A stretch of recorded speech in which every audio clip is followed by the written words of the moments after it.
I'll throw out. I did get the homepage fixed. So when you go to manage home pages and you choose the activity feed one, it does show up with the activity feed. So that's what I just did in my course. So I now have fancy activity feed here at the top. Anyways, so now we're going to go over quizzes. So quizzes, you can still do it through the content tab, and you can do upload, create, and choose quiz.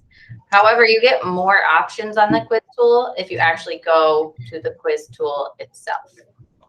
So I go to tool and quizzes. All right, and then you can see we have a couple different tabs here. So there's manage quizzes, question library, and statistics. If you are going to give a quiz, we recommend that you add your questions to the question library. Part of the reason is it makes it easier to transfer questions between courses. There's also the option to publish to the LOR. So at some point, it'll make it easier to share questions between courses. But it also helps with academic integrity because you can set question pools from here. So the first thing you want to do is create a new section, and a section in the question library is essentially a folder. So you could have, you know, this is going to be my chapter 2 questions. And it's up to you if you want to hide the section title from learners. I like to, especially if I'm doing like a final, because then they wouldn't be able to know, like, oh, hey, I need to go to chapter 2 to look for this.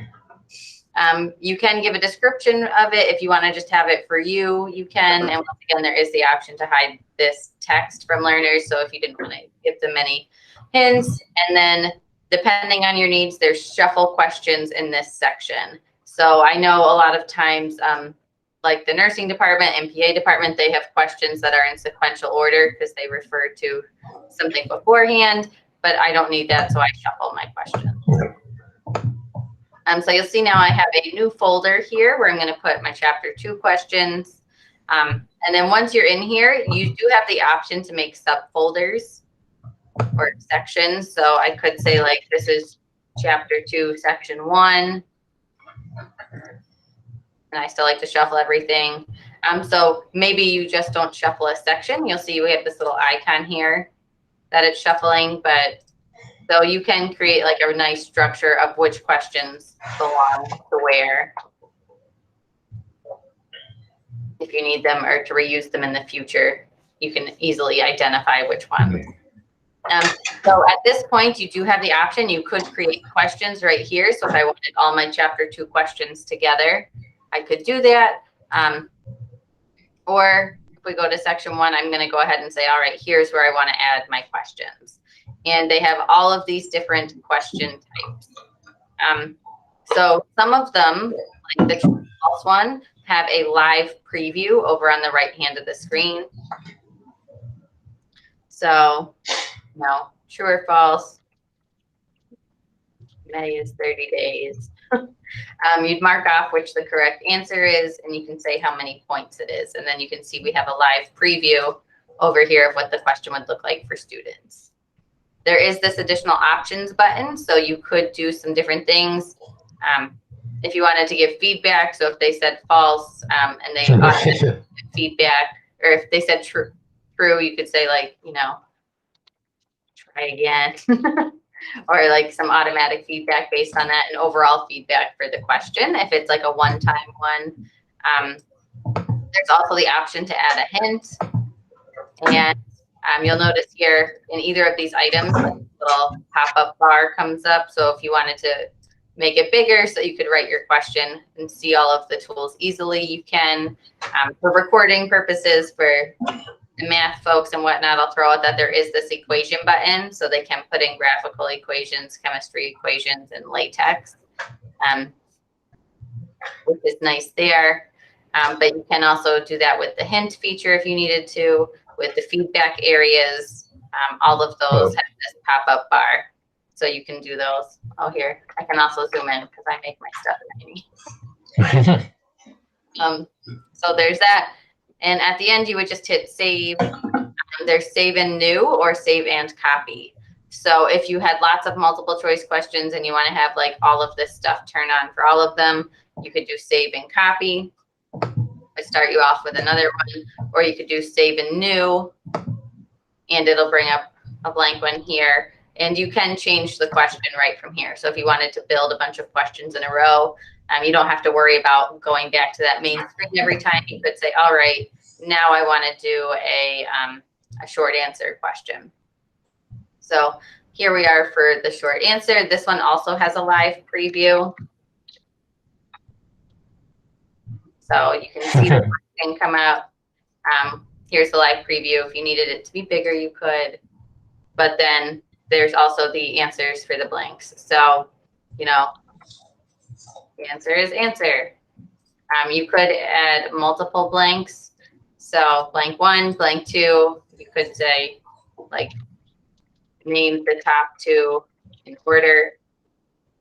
One of the ones for the short answer one is that you do want them to be in order. It won't go back and forth.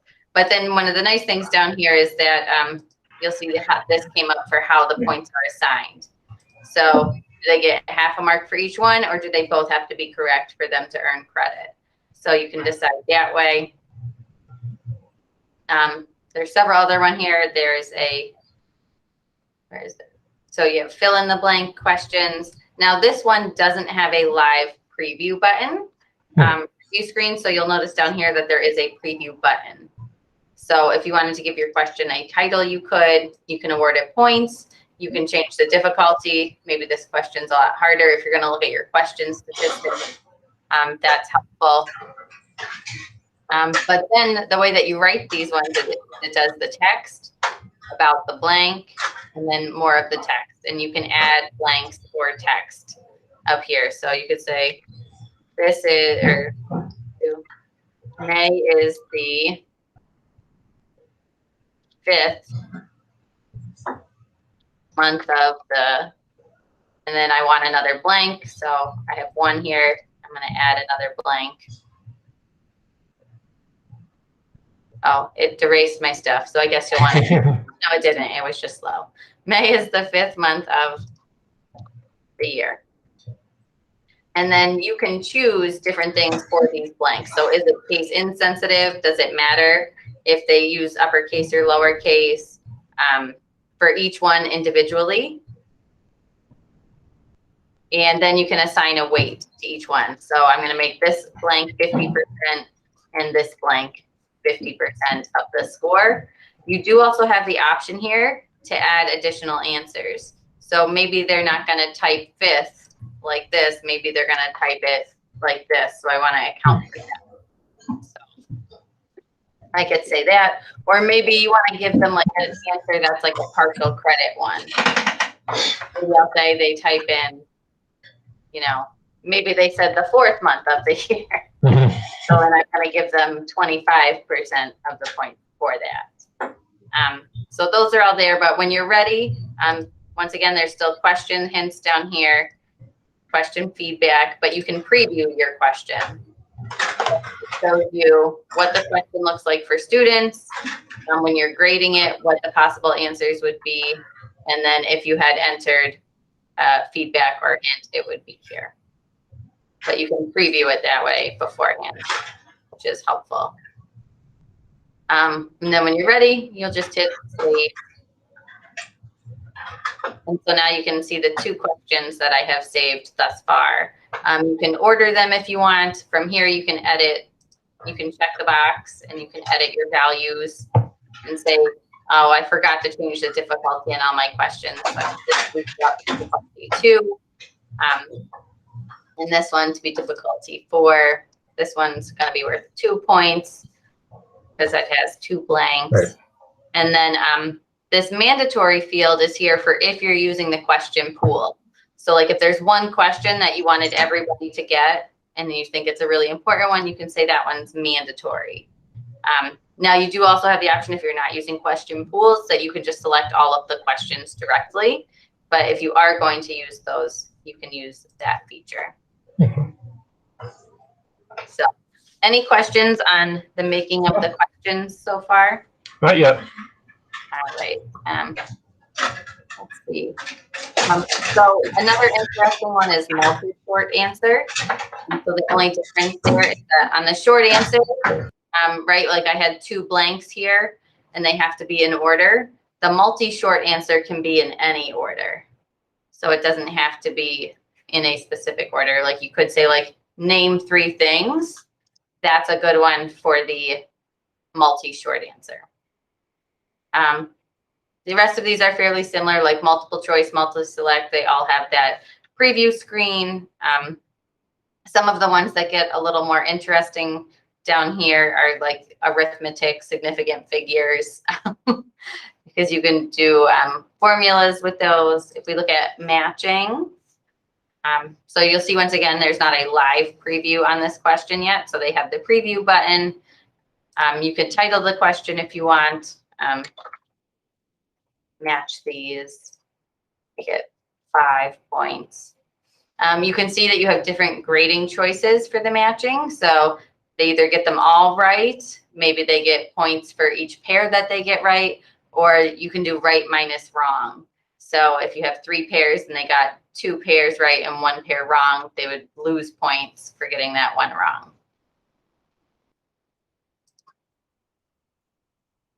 But so here's the main entries. So you just have to line them up with like 1 and then 2. So, you know, here would be red, and then the match for red would go here. And they will automatically come with 1, 2. So if you just do them in order, it makes your life easier. Then I could do blue, blue match. And it gives you a note, matches are randomized when taking the question. If you needed to add more, there's always these add match, and you can add multiple at once. So if you wanted to have 5 of them, you could. Question hint, question feedback on pretty much everything. But then here's what the question would look like for the student, and they would have to enter their answers using the drop-down boxes.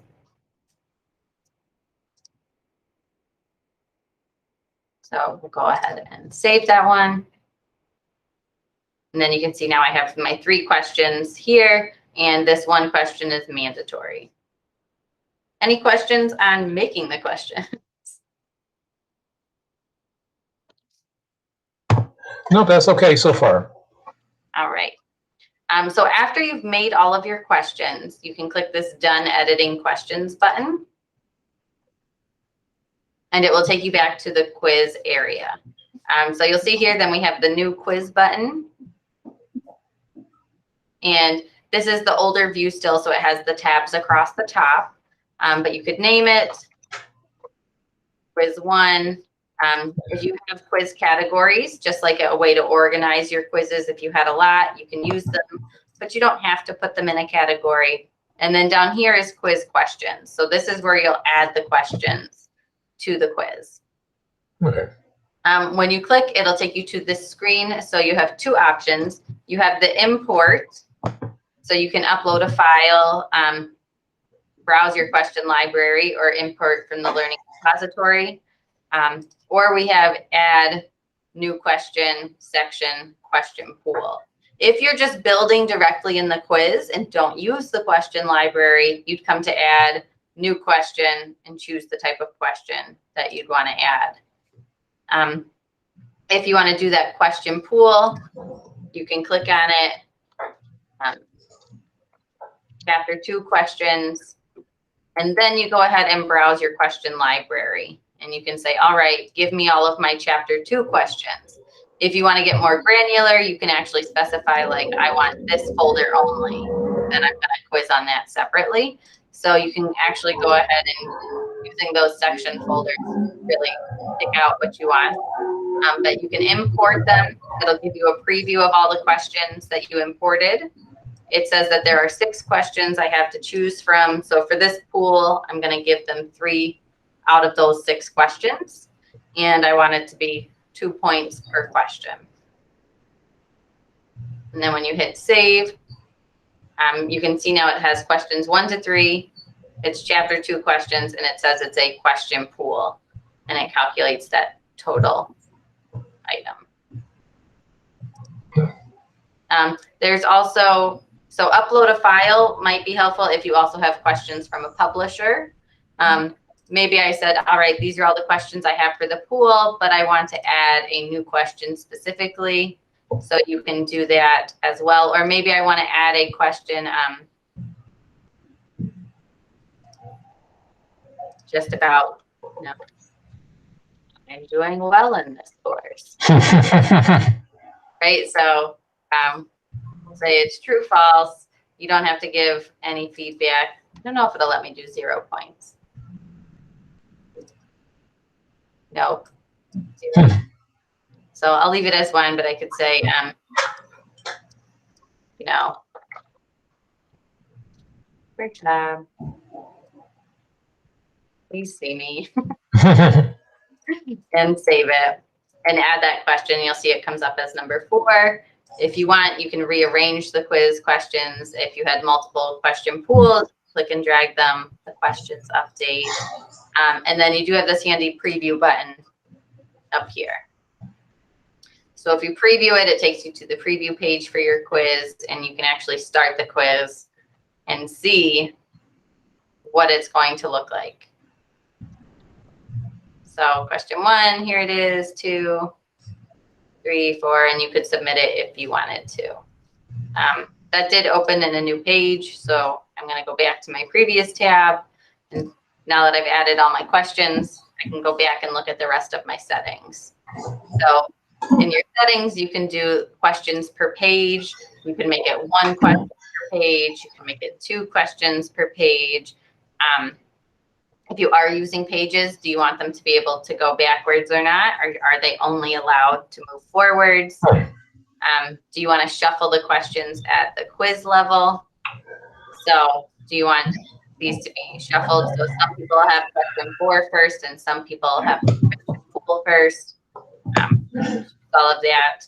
You have the option to add or edit more questions. You have the option right here to edit your values again. So maybe I decided I want these to be 3 points each, this to be 4 points, and it's super hard. And it's a bonus question. Oh, I didn't catch that. Oh, I did. It's just. But so you can choose if it's a bonus as well. And then other features. So if you wanted a description at the top of your quiz, an introduction to the quiz, they default to off, so there's not like extra nonsense. But if you'd like to turn it on, if you have something relevant or important that's for the top of the quiz, you could turn them on. Page header and footer, so more items. But then down here, you'll see that there's some advanced properties. So allow hints means the hints will show. Disable right click so they can't copy and paste things. And then disable email, instant messages, and alerts. So that way they can't use those features in Brightspace while they're taking the quiz. If you wanted to, you could add a notification email here. So if you want to get a special email that they submitted the quiz, you could. But that's it for the general properties of the quiz.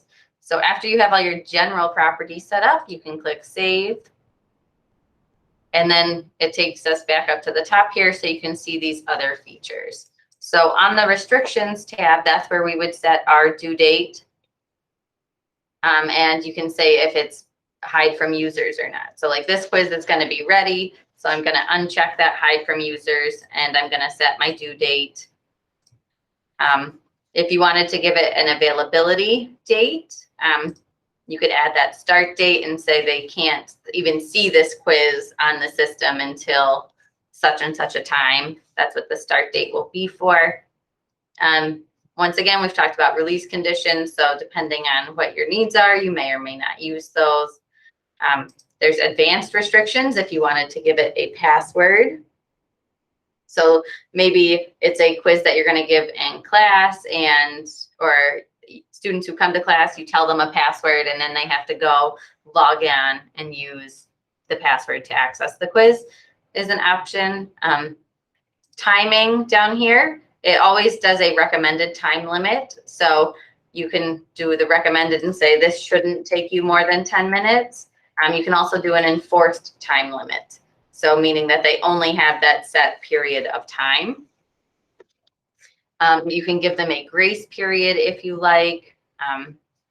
After the grace period, what do you want to happen? So do you want it to be submitted as is? Do you want them to continue working but score the attempt after as 0 after an extended deadline and give them, you know, an extra 10 minutes after the grace period ends? So like they have 15 minutes to submit it, or it's going to be a 0, but they can keep working. So lots of different things to consider there.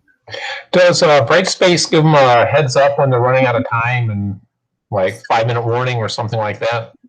I'm not sure if it does a specific warning. I know if you have like the time limit set and it transfers to the grace period, I think there's a notification, and there is a running clock. So the clock is visible the whole time if you do an enforced time limit. All right. If you do a recommended time limit, you have the option to show the clock or not because it's only recommended. Oh, okay, great. On the enforced one, the clock shows.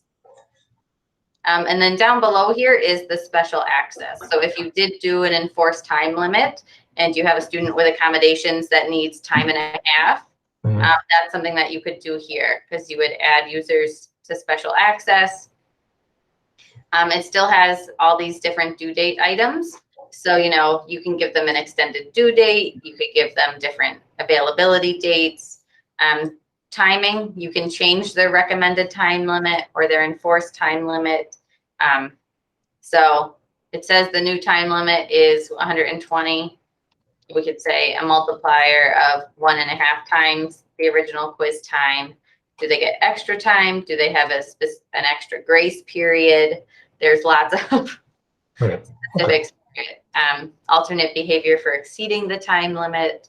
And then do you need to override their attempt? So usually they only get 1 attempt, but maybe they'll go ahead and get 2 attempts as an item there. So lots of different things. And then once again, you would check off who gets that and add the special access.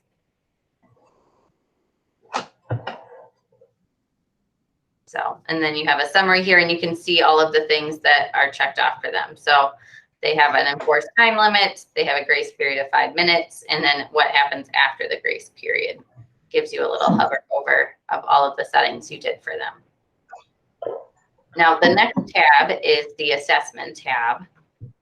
And so that talks about how you want it to be graded. So allow it to be set as graded immediately upon completion, which if they're all short answer and automatically scored ones, is usually a good way to go. You may not want that turned on if you have free response type questions in there. But here it is. You can make it so it's just a formative assessment. So they'll still get a score on the points and it's not a grade item.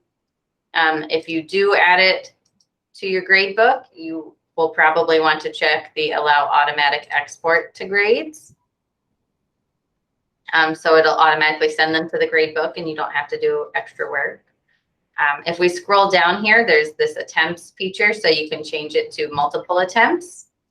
After you click apply, you will get extra options. So one of them is that on this retake incorrect questions, you can say on new attempts, they only do the incorrect questions. So it'll give them the questions they got wrong to work on, how you want the grade calculated. And then if you don't have this turned on, you might have them, this is like a way to move forward. So if the minimum or maximum, they can just take attempt 2, but you may say like on attempt 2, they had to have gotten at least a 50 on attempt 1 to have a second attempt. It wasn't like they just clicked on it and went through it to see the questions. They did some effort. So now they can have attempt 2. But, you know, if they got a 90 on the first attempt, they don't need a second attempt. Right. So you can limit them that way if you want to.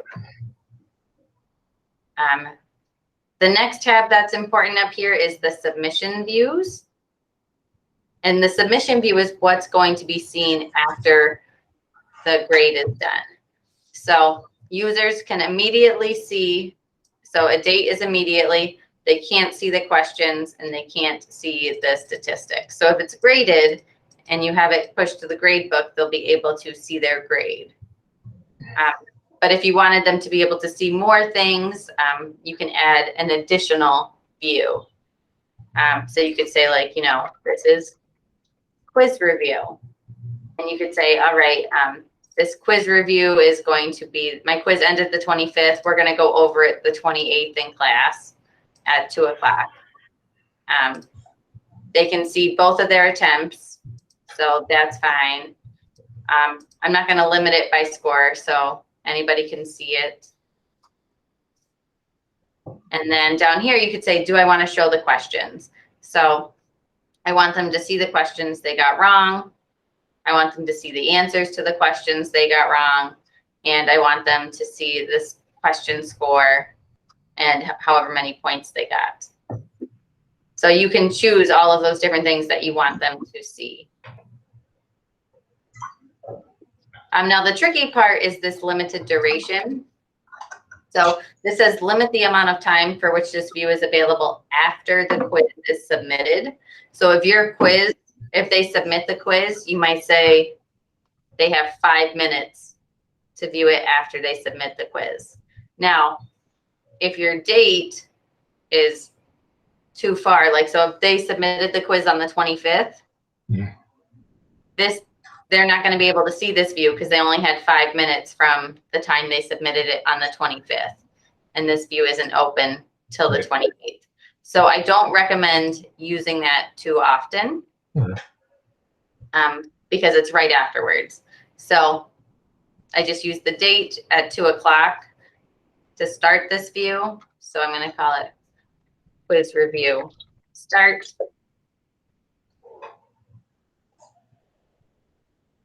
So now they can see everything, like the questions they got wrong, all their answers. But then I'm going to add a quiz review end because I don't want them to be able to see the questions afterwards to be able to tell future classes or whatnot. So I'll set it for the 25th, but it's going to be at the end of class at 3 o'clock. So they only have that hour to look at it while we're in class. It's not going to show them the questions, but they can still see their score.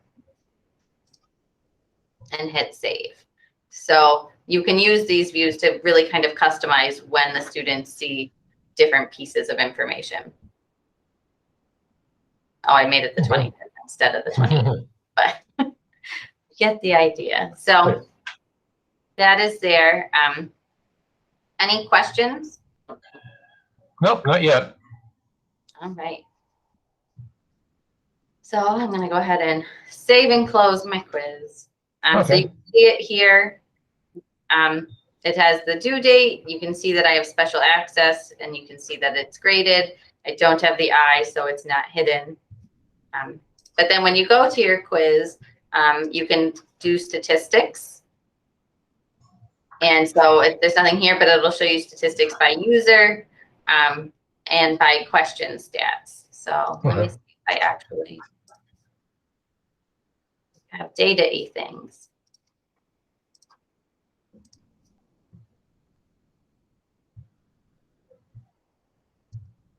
All right, so if I go to the statistics here on this quiz, I can see, oh, everybody got 100. Which for me is helpful because it was my academic honesty pledge, so they just had to say they were going to do it. The question stat is nice because it'll show you the percentage of questions. So it'll show you like 25% of the questions students scored a 50%, or 50% of the questions students scored 100%. And it will give you a breakdown by question if you'd like it. And then there's a question details also. So it'll show you the actual question that you had, what all of the possible answers were, what the right answer, and it would fill out how much each one. So that's right. So that is it for the quizzes. There are lots of settings there. Once again, you can use that import feature if you have questions from a publisher that you wanted to import.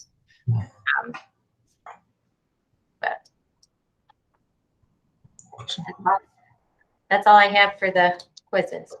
Okay.